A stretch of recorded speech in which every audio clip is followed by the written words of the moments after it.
Humanitarian aid is material and logistic assistance to people in need. It is usually short-term help until the long-term help by government and other institutions replaces it. Among the people in need belong homeless, refugees, victims of natural disasters, wars and famines. The primary purpose of humanitarian aid is to save lives, reduce suffering and respect human dignity. Humanitarian aid is material or logistical assistance provided for humanitarian purposes, typically in response to humanitarian crises including natural disasters and man-made disaster. The primary objective of humanitarian aid is to save lives, alleviate suffering, and maintain human dignity. It may therefore be distinguished from development aid, which seeks to address the underlying socio-economic factors which may have led to a crisis or emergency. According to the Overseas Development Institute, a London-based research establishment,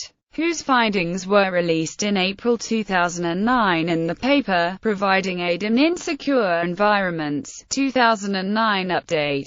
The most lethal year in the history of humanitarianism was 2008, in which 122 aid workers were murdered and 260 assaulted. Those countries deemed least safe were Somalia and Afghanistan. In 2012, Humanitarian Outcomes reports that the countries with the highest incidence were Afghanistan, South Sudan, Syria, Pakistan and Somalia. History. Origins. The beginnings of organized international humanitarian aid can be traced to the late 19th century. One of the first such examples occurred in response to the Northern Chinese famine of 1876 to 1879, brought about by a drought that began in northern China in 1875 and led to crop failures in the following years. As many as 10 million people may have died in the famine. British missionary Timothy Richard first called international attention to the famine in Shandong in the summer of 1876 and appealed to the foreign community in Shanghai for money to help the victims.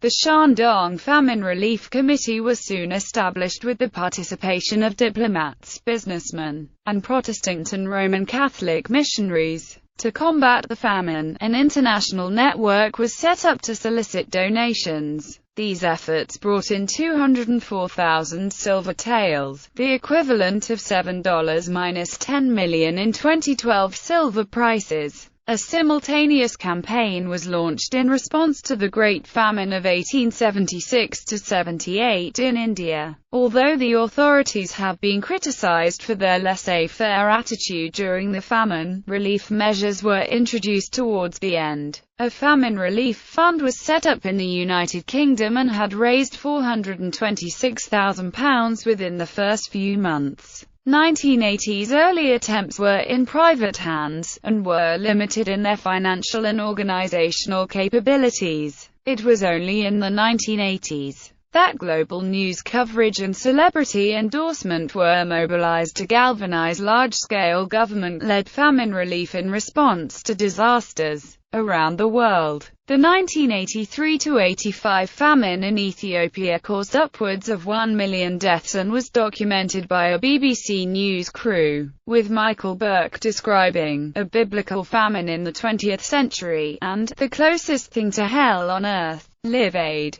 a 1985 fundraising effort headed by Bob Geldof, induced millions of people in the West to donate money and to urge their governments to participate in the relief effort in Ethiopia. Some of the proceeds also went to the famine-hit areas of Eritrea. Funding. Aid is funded by donations from individuals, corporations, governments and other organizations. The funding and delivery of humanitarian aid is increasingly international, making it much faster, more responsive, and more effective in coping to major emergencies affecting large numbers of people. The United Nations Office for the Coordination of Humanitarian Affairs coordinates the international humanitarian response to a crisis or emergency. Pursuant to Resolution 46/182 of the United Nations General Assembly, Delivery of humanitarian aid. Humanitarian aid spans a wide range of activities, including providing food aid, healthcare or protection. However, evidence has shown how cash transfers can be better for recipients as it gives them choice and control. They can be more cost-efficient and better for local markets and economies. Aid workers. Aid workers are the people distributed internationally to do humanitarian aid work. They often require humanitarian degrees. Most are recruited by organizations such as Save the Children, Oxfam and REDR. Composition. The total number of humanitarian aid workers around the world has been calculated by ALNAP, a network of agencies working in the humanitarian system, as 210,800 in 2008.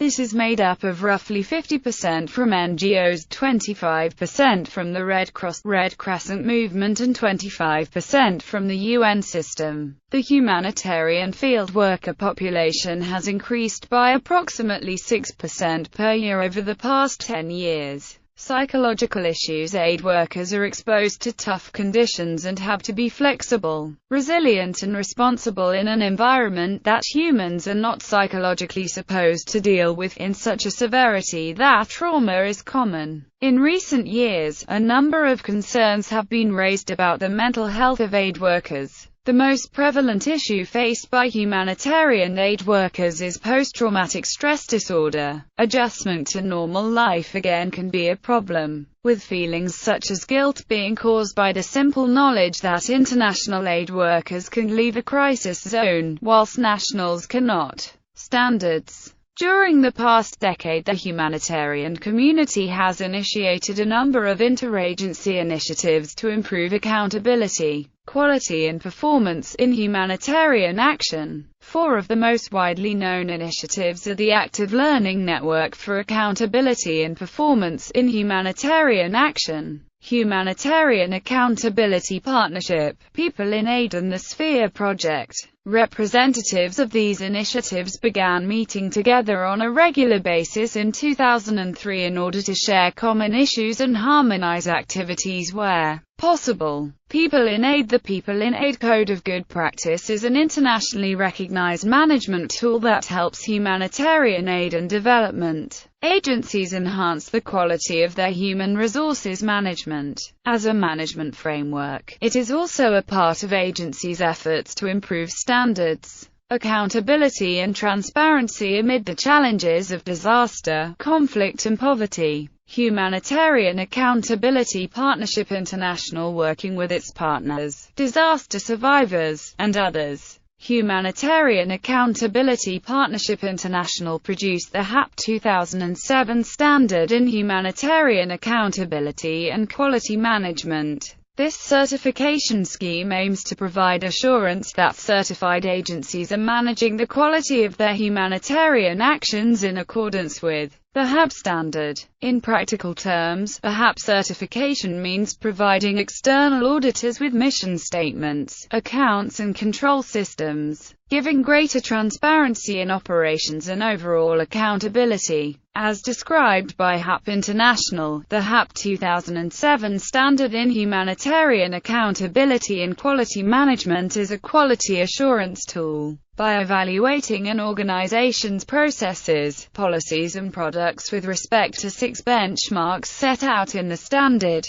the quality becomes measurable, and accountability in its humanitarian work increases. Agencies that comply with the standard declare their commitment to HAP's principles of humanitarian action and to their own humanitarian accountability framework. Develop and implement a humanitarian quality management system. Provide key information about quality management to key stakeholders. Enable beneficiaries and their representatives to participate in program decisions and give their informed consent. Determine the competencies and development needs of staff. Establish and implement complaints handling procedure. Establish a process of continual improvement. The Sphere Project Handbook, Humanitarian Charter and Minimum Standards in Disaster Response. which was produced by a coalition of leading non-governmental humanitarian agencies, lists the following principles of humanitarian action: the right to life with dignity, the distinction between combatant and non-combatants, the principle of non-refoulement. The Quality Project, based on the Quality Compass tool, is an alternative project to Sphere, taking into account the side effects of standardization and those of an approach based on minima, rather than the pursuit of quality. This project is led by Group URD.